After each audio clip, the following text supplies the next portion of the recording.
Good morning बच्चों। आज का अपना टॉपिक आर्य समाज के संस्थापक दयानंद सरस्वती के राजनीतिक विचार।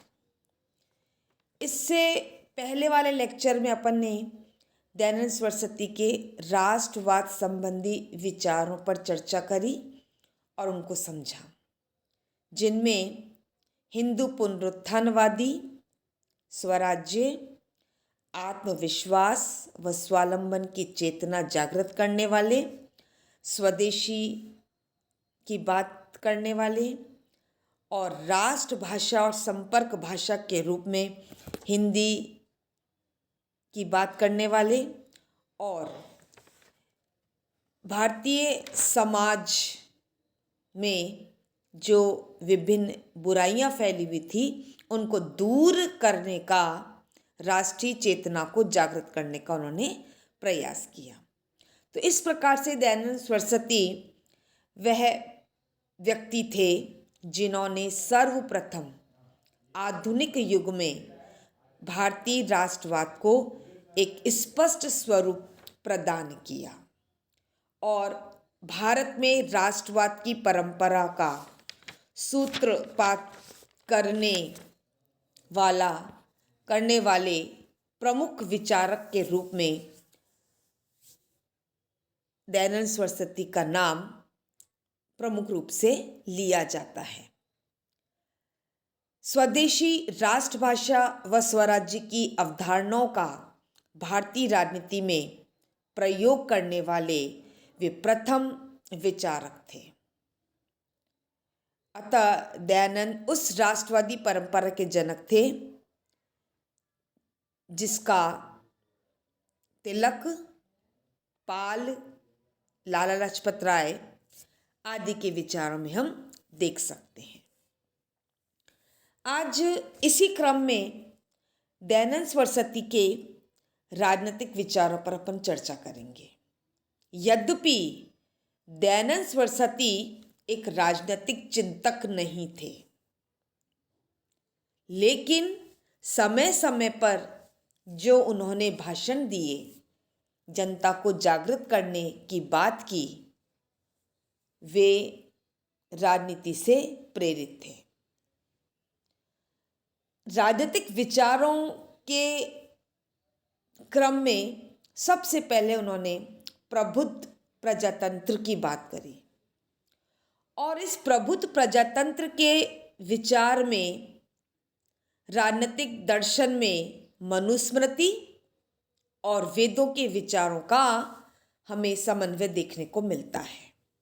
यानी जो दयानंद सरस्वती के जो राजनीतिक दर्शन में प्रबुद्ध प्रजातंत्र की उन्होंने बात करी, उसमें हमें मनुस्मृति और वेदों के विचारों का समन्वय मिलता है। और अपन ये पहले देख चुके हैं कि वेदों की ओर लौट चलो उनका मूल मंत्र था।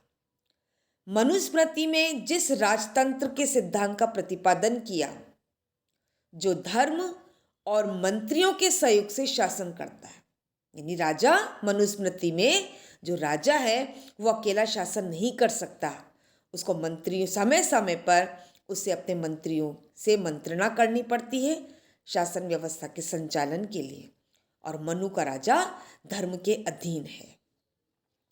उसी प्रकार दयानंद ने वेदों में वर्णित जो राजा के निर्वाचन की बात की गई थी उसको स्वीकार किया और इस चीज को माना कि सभा में से जो योग्यतम व्यक्ति है, जो सबसे अधिक बुद्धिमान व्यक्ति है, जो योग्य व्यक्ति है, उसको राजा बना लिया जाए।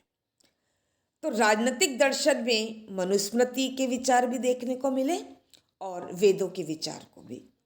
मनुस्मृति में क्या मिला कि जो राजा है वो धर्म और मंत्रियों के सहयोग से शासन करता है, और सभा में से ही, जो वेद में बात देखी गई, सभा में से ही राजा को, योग्यतम व्यक्ति को राजा नियुक्त किया जाता है। दूसरी जो चीज हमको राजनीतिक दर्शन में देखने को मिलती है, वैदिक संस्कृति की मान्यता के अनुसार यह स्वीकार किया गया दयानंद सरस्वती के विचारों में कि राजनीतिक सत्ता को आध्यात्मिक एवं नैतिक सत्ता की सहायता से कार्य करना चाहिए।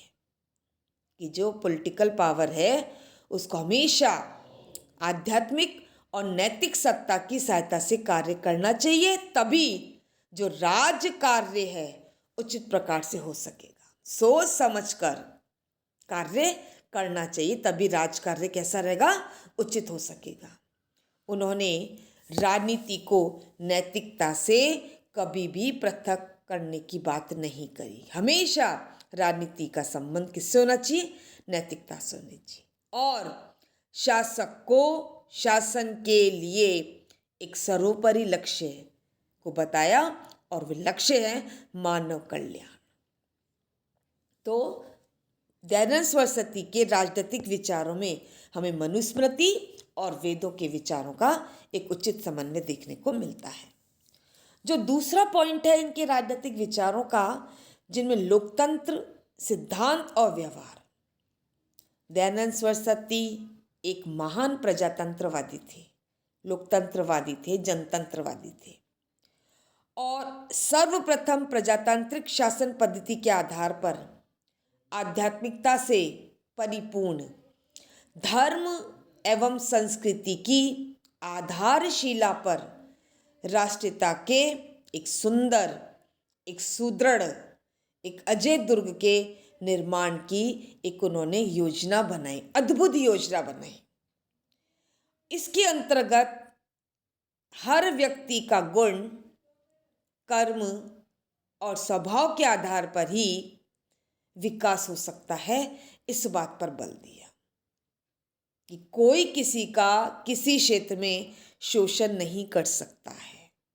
कोई व्यक्ति किसी व्यक्ति का किसी भी क्षेत्र में शोषण नहीं कर सकता है, और मानवता की दृष्टि से हर व्यक्ति सम्मान का पात्र है, चाहे वे किसी भी परिवार में पैदा क्यों ना हो, चाहे वे किसी भी धर्म से संबंधित क्यों ना हो, किसी संप्रदाय से संबंधित क्यों ना हो, लेकिन हर व्यक्ति का सम्मान होना चाहिए।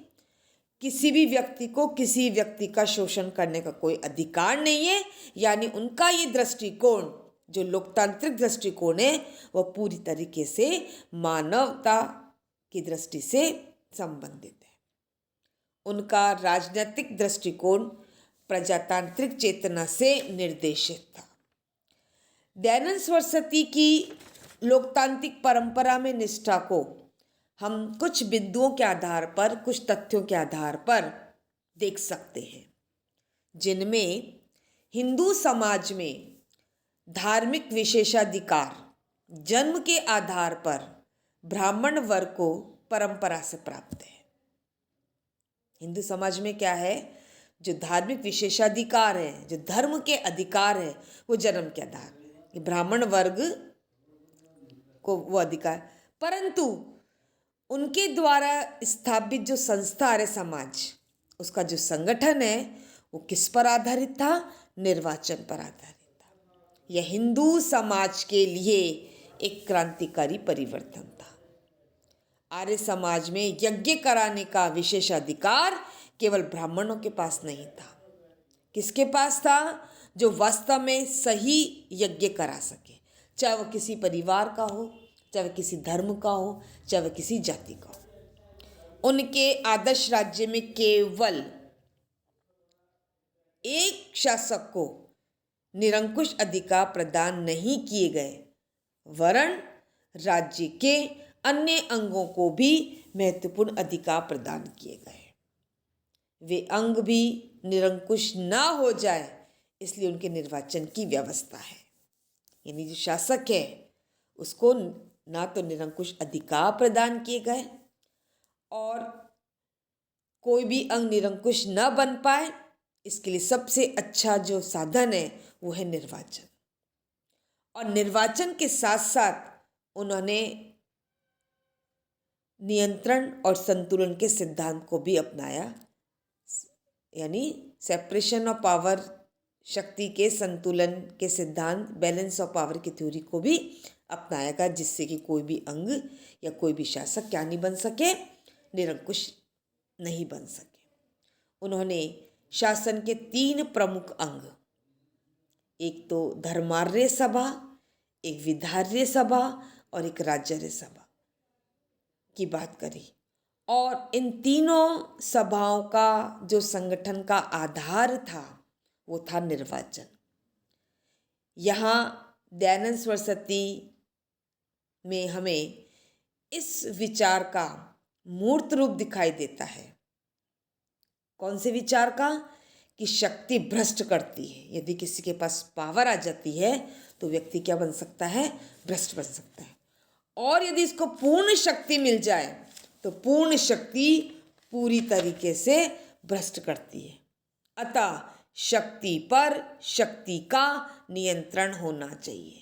यानी एकदम सेपरेशन ऑफ पावर की थ्योरी की बात कर रहे हैं और दूसरे हम चेक एंड बैलेंस की थ्योरी की बात कर रहे हैं। जहाँ तक सत्यार्थ प्रकाश में स्पष्ट कहा गया कि यदि राजा जो है प्रजा से बिल्कुल स्वतंत्र रहता है तो इससे प्रजा नाश की ओर उन्मुख होती है। अकेला राजा जो स्वाधीन है वो प्रजा का नाशक होता है। इसलिए राजा को अकेला कार्य नहीं करना चाहिए। अतः राज्य में किसी एक को पूर्ण निरंकुश नहीं बनाना चाहिए, अन्यथा वैसी स्थिति हो जाएगी जैसे कि जंगल में होती, वन में होती है। कैसी स्थिति होती है? जहाँ जो शेर है वो पशुओं को मारकर खा जाता है। तो इन विचारों से स्पष्ट है कि दयानंद सरस्वती ने जनता से स्वतंत्र और निरंकुश राजा का विरोध किया है कि हमेशा राजा को जनता के साथ कंधे से कंधा मिलाकर अपना शासन संबंधी कार्य करने चाहिए। धन्यवाद।